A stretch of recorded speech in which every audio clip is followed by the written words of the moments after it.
नमस्कार, আপনারা দেখছেন ডিজিটাল বাংলা অনলাইন চ্যানেল। এই মুহূর্তে যে খবরের দিকে নজর রাখব, এসএসসি নিয়োগ দুর্নীতিতে চাকরিহারা গ্রুপ সি ও গ্রুপ ডি কর্মীদের জন্য অন্য দপ্তরে নিয়োগ করা হবে। দিন কয়েকের মধ্যে সেই নির্দেশিকা জারি করা হবে বলে জানিয়েছেন মুখ্যমন্ত্রী মমতা বন্দ্যোপাধ্যায়। মঙ্গলবার বিকেলে নবান্নের এক সাংবাদিক বৈঠকে একথা জানান মুখ্যমন্ত্রীর দাবি। সুপ্রিম কোর্ট জানিয়েছে, গ্রুপ সি ও গ্রুপ ডি চাকরিহারাদের অন্য বিভাগে নিয়োগের কোনো বাধা নেই। এদিন মুখ্যমন্ত্রী বলেন, গ্রুপ সি ও গ্রুপ ডিদের চাকরি চলে গিয়েছে, তাদের অন্য দপ্তরে নিয়োগ করবে রাজ্য সরকার। সেজন্য বেশ কয়েকটি দপ্তর নির্বাচন করা হয়েছে। চাকরিহারাদের অপশন দেওয়া হবে, সেখান থেকে তারা বেছে নিতে পারবেন।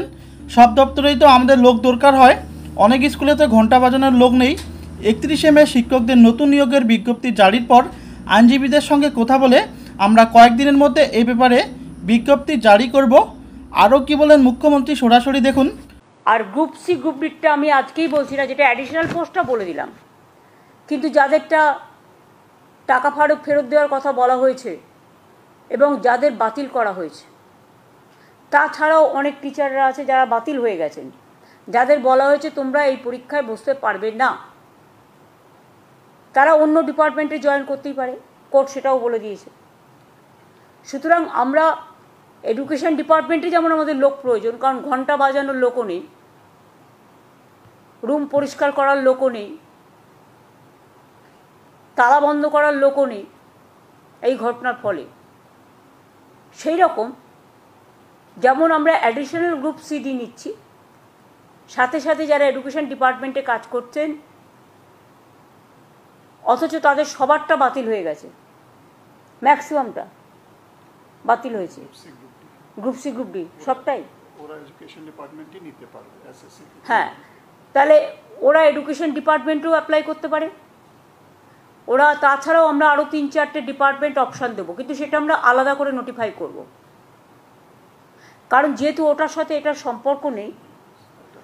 আর আমরা যেহেতু চাই না কারো চাকরি চলে যাক, কেউ ব্যাংক লোন নিয়েছে, কেউ গাড়ির লোন নিয়েছে, কেউ বাড়ির লোন নিয়েছে, কারো বৃদ্ধ বাবা মা আছে, কারো ছেলেমেয়েরা আছে, তাই মানবিকতার স্বার্থে তারা নিশ্চয়ই অ্যাপ্লাই করতে পারে, এডুকেশন ডিপার্টমেন্টেও করতে পারে, এবং তাছাড়া আরও 3-4টে ডিপার্টমেন্ট আমরা দিয়ে দেবো, যাতে যেটা তারা প্রয়োজন মনে করবে সেই নোটিফিকেশানটা আমরা 3-4 দিন পরে করে দেবো। গ্রুপ সি গ্রুপ ডির ক্ষেত্রে আগে টিচারদের নোটিফিকেশানটা হবে 30শে মে, যেহেতু 31শে মে লাস্ট ডেট। আর গ্রুপ সি গ্রুপ ডি যেটা বাতিল করে দিয়েছে যে লিস্ট, তাদের জন্য আমরা অন্য ব্যবস্থা করব, অল্টারনেটিভ দেখব, রিভিউয়ে যদি কিছু হয় বেটার, না হলে আরও যত ডিপার্টমেন্ট আছে সুপ্রিম কোর্ট বলেছে যে আপনারা পোস্ট ক্রিয়েট করে তাদের নিতে পারেন। সুতরাং আমরা 3-4টে ডিপার্টমেন্টকে বেছে নেব, সেটা কথাবার্তা চলছে, আইনজীবীদের পরামর্শও নেওয়া হচ্ছে, এবং সেটা আমরা 31শে মে টিচারদেরটা করার পরে অ্যাফিডেভিট আমরা 3-4 দিন পরে গ্রুপ সি ডিটা আলাদা করে করব, মানে যাদের চাকরি চলে গেছে। আর বাদবাকিটা আমার মনে হয় রিভিউয়ের জন্য আমাদের অপেক্ষা করা উচিত। এখনই একথা বলা উচিত না আমরা পরীক্ষা দেব না, দিচ্ছি না, দিতে পারবো না, তাহলে তো চাকরিটাই থাকবে না। এটা তো আমাদের অর্ডার নয়, এটা সরকারের অর্ডার নয়, এটা আমাদের কিছু উদ্দেশ্য প্রণোদিতভাবে কিছু স্বার্থপর মানুষ গভর্নমেন্ট কোর্টে গিয়ে এটা ক্যান্সেল করেনি লিস্ট, তারা লিস্টটা বাতিল করেছেন তাদের নিজেদের স্বার্থে। আজকে তারা আবার বন্ধু হয়ে ঢোকবার চেষ্টা করছে। আমি শিক্ষার্থীদের বলবো, শিক্ষক শিক্ষিকা গ্রুপ সিডি যারা আছেন আমার কাছে সবাই সমান।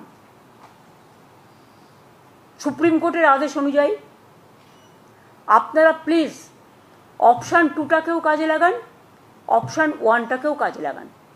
সুপ্রিম কোর্টের নির্দেশে 2016 সালের প্যানেলের সমস্ত গ্রুপ সি ও গ্রুপ ডি কর্মচারীরা চাকরি চলে গিয়েছেন।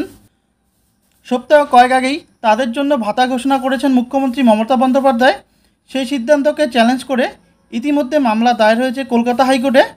এবার দুর্নীতির দায়ে চাকরিহারাদের পুনর্নিয়োগের কথা জানালেন মুখ্যমন্ত্রী। তো আজকের ভিডিওটি এই পর্যন্তই। পরবর্তী কী আপডেট আসছে অবশ্যই আপনাদের জানাবো।